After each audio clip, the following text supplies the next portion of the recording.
3월 10일 월요일. 가장 낮은 곳에서 피운 꽃.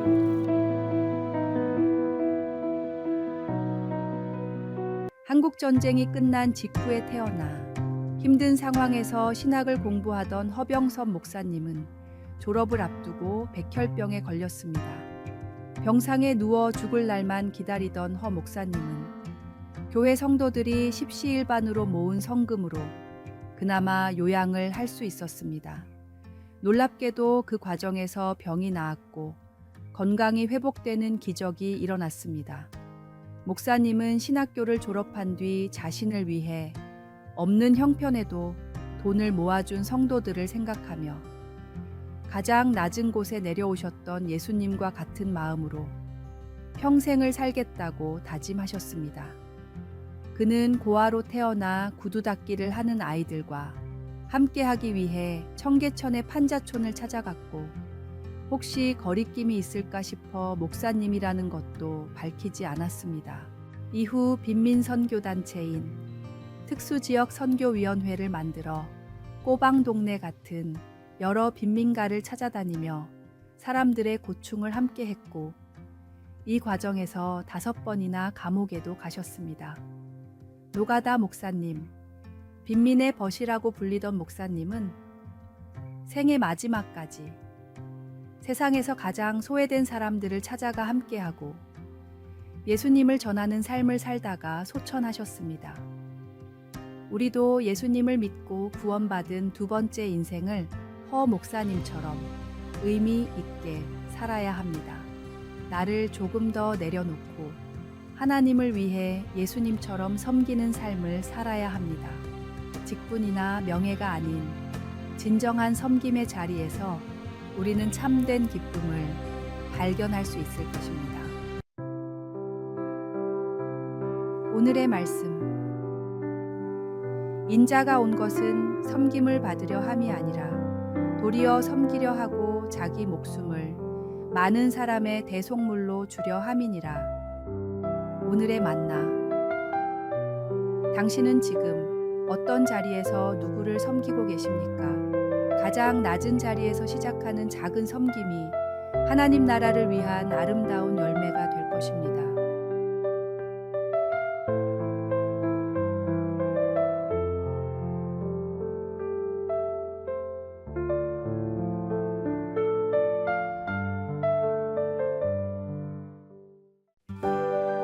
(3월 11일) 화요일. 불평이 부른 비극. 숲속에서 닭과 쥐 그리고 토끼가 함께 살고 있었습니다. 세 동물은 각자 잘할 수 있는 일들을 맡아서 했습니다. 토끼는 요리를 하고 쥐는 물을 길어왔고 닭은 땔감을 모았습니다. 평화로운 생활이 이어지던 어느 날 땔감을 줍는 닭에게 까마귀가 날아와 말했습니다. 바보같이 왜 혼자 가장 힘든 일을 하고 있니? 나라면 땔감을 줍지 않고 편하게 물을 길어올 텐데. 이 말을 들은 닭은 집으로 오자마자 자기 일이 가장 힘들다고 불만을 털어놨습니다. 결국 닭의 제안으로 서로의 담당이 바뀌었는데 나무를 하러 간 토끼는 늑대에게 잡아먹히고 물을 뜨러 간 닭은 부리로 물통을 제대로 들지 못해 물에 빠져 죽고 말았습니다. 쥐는 부엌에서 기다리다 못해 혼자서 땔감도 구하고 물도 기르려 했지만 결국 과중한 일로 인해 굶어 죽고 말았습니다. 페르시아 사람들은 이 우화를 통해 불평 한마디가 때로는 평지풍파를 일으킨다는 교훈을 가르칩니다. 작가 라이트는 불평과 잔소리를 한마디씩 할 때마다 당신의 가정은 무덤으로 들어가고 있다라고 했습니다. 불평은 가정뿐만 아니라 직장, 교회, 어느 곳에서도 유익을 가져다 주지 않습니다. 오히려 불평은 공동체를 무너뜨리고 관계를 깨뜨리는 독과 같습니다. 정말로 어렵고 억울한 상황이 찾아온다 하더라도 불평하기보다는 성령님의 인도하심을 더욱 구하십시오. 주어진 상황에서 감사할 것을 찾고 맡겨진 일에 최선을 다하는 것이 우리가 가야 할 길입니다. 불평 대신 감사로, 원망 대신 기도로 채워갈 때 우리의 삶은 더욱 아름답게 빛날 것입니다. 오늘의 말씀. 모든 일을 원망과 시비가 없이 하라. 이는 너희가 흠이 없고 순전하여 어그러지고 거스르는 세대 가운데서 하나님의 흠 없는 자녀로 세상에서 그들 가운데 빛들로 나타내며. 오늘의 만나. 오늘 당신의 입술에서는 불평과 감사 중 무엇이 더 많이 나왔습니까? 불평은 우리의 영혼을 메마르게 하지만 감사는 우리의 삶을 풍성하게 합니다.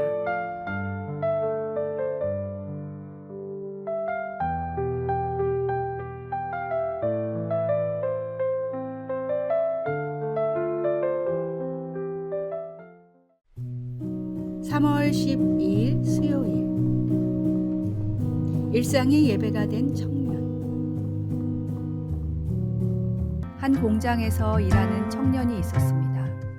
그는 매일 아침 출근 전 성경을 읽고 기도하는 것으로 하루를 시작했지만 자신의 삶이 하나님께 충분히 영광을 돌리지 못한다고 고민했습니다. 작은 기계 부품을 조립하는 단순한 일이 과연 하나님을 기쁘시게 할 수 있을지 늘 의문이었기 때문입니다. 어느 주일 교회에서 로마서 12장 1절 말씀을 듣던 중 그의 마음에 특별한 깨달음이 찾아왔습니다.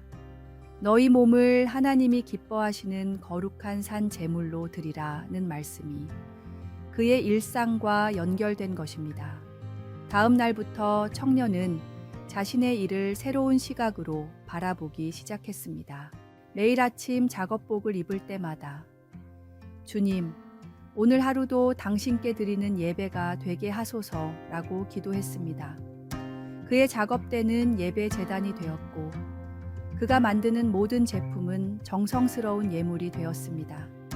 시간이 흐르자 놀라운 변화가 일어났습니다. 그의 제품은 공장에서 가장 품질이 좋기로 소문이 났고 동료들은 그의 성실함에 감동을 받았습니다. 어떤 이들은 그에게 비결을 물었고 그는 자신의 일이 곧 하나님께 드리는 예배라고 설명했습니다. 점차 그의 작업장은 작은 예배당으로 변모했고 많은 동료들이 그의 삶을 통해 참된 예배의 의미를 깨닫게 되었습니다. 한 사람의 작은 깨달음이 일터 전체를 변화시킨 것입니다. 오늘의 말씀. 그러므로 형제들아, 내가 하나님의 모든 자비하심으로 너희를 권하노니 너희 몸을 하나님이 기뻐하시는 거룩한 산 제물로 드리라. 이는 너희가 드릴 영적 예배니라. 오늘의 만나. 예배는 단순한 의식이 아닌 삶의 전부입니다. 우리의 일상 속 모든 순간이 하나님께 드리는 거룩한 예배가 되어야 합니다.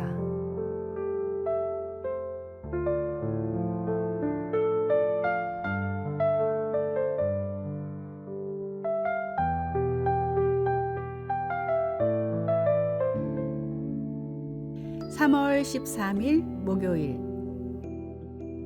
열판의 기적.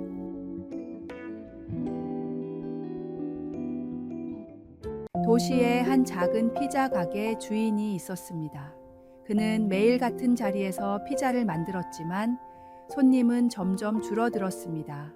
큰 프랜차이즈들이 들어서면서 가게는 위기를 맞았고 폐업 직전까지 갔습니다. 어느 날 그는 특별한 결심을 했습니다. 하루에 10명의 손님에게만 피자를 팔겠다. 이상한 결정이었습니다. 하지만 그는 매일 아침 일찍부터 가게 앞에 오늘의 피자 10판 한정 판매 라는 팻말을 세웠습니다. 첫날은 아무도 오지 않았고 이웃 상인들은 그를 비웃었습니다. 그는 포기하지 않고 매일 새로운 레시피를 연구했습니다. 실패작은 노숙자들에게 나눠주었고 그들의 솔직한 평가를 들었습니다. 한 달이 지나자 소문이 나기 시작했습니다. 저 가게 피자는 하루 10판만 만드는데 먹어본 사람마다 특별하다더라. 3개월이 지나자 새벽부터 줄을 서는 사람들이 생겼습니다. 6개월이 지나자 SNS에서 미스터리 피자로 유명해졌습니다. 사람들은 오늘은 어떤 피자일까 하는 기대감에 줄을 섰고 맛본 이들은 평생 잊지 못할 맛이라고 했습니다. 그의 비결을 물어보자 그가 웃으며 답했습니다. 매일 10판만 만들겠다고 결심한 건 포기하지 않기 위한 작전이었죠. 100판을 대충 만들 수는 있지만 10판에 모든 정성을 쏟으면 반드시 누군가는 알아준다고 믿었거든요. 제한된 수량이 오히려 저를 완벽에 가깝게 만들었습니다. 오늘의 말씀. 다만 이뿐 아니라 우리가 환난 중에도 즐거워하나니 이는 환난은 인내를, 인내는 연단을, 연단은 소망을 이루는 줄 알미로다. 오늘의 만나. 인내는 결코 멈춰 있는 것이 아닙니다. 한계에 부딪힐 때마다 새로운 길을 찾아내는 지혜이며 그 과정에서 피어나는 희망입니다.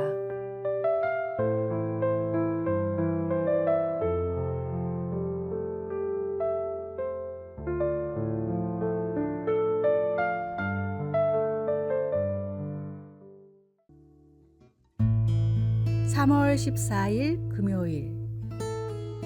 잊을 수 없는 생명의 은혜. 가재를 잡으러 남목산 계곡으로 떠난 3명의 아이들이 있었습니다. 이른 아침에 나간 아이들은 저녁이 돼서도 돌아오지 않았고 아이들의 부모님들은 바로 실종 신고를 했습니다. 경찰과 더불어 온 마을 사람들이 나서서 산을 뒤졌지만 아이들은 흔적조차 발견할 수가 없었습니다. 그렇게 무려 28일이 지났고 공식적인 수색도 끝났으며 아이들의 생존에 대한 가망이 점점 사라져갈 때였습니다.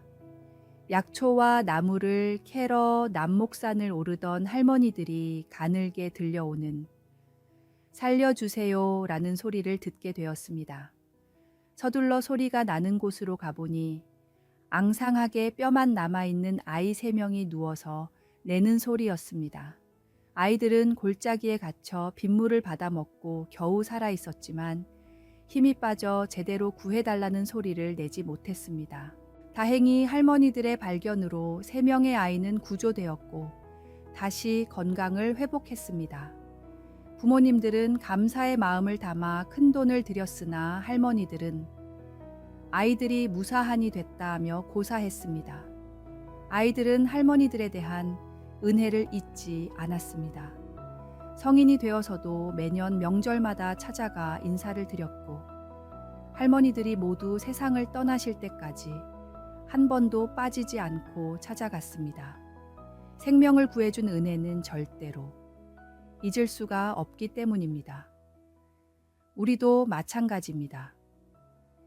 죄로 인해 영원한 죽음 앞에 놓여있던 우리를 구원하신 하나님의 은혜는 얼마나 크고 놀라운 것입니까? 내게 베푸신 하나님의 갚을 길 없는 구원의 그 은혜를 기억하며 매 순간 보답하는 삶을 사십시오. 오늘의 말씀. 내게 주신 모든 은혜를 내가 여호와께 무엇으로 보답할까? 내가 구원의 잔을 들고 여호와의 이름을 부르며. 오늘의 만나. 오늘 당신이 누리는 모든 것이 하나님의 은혜임을 기억하십시오. 그 은혜에 감사하며 살아가는 것이 우리가 할 수 있는 최선의 보답입니다. 구원의 은혜를 잊지 말고 매일 새롭게 감사하십시오.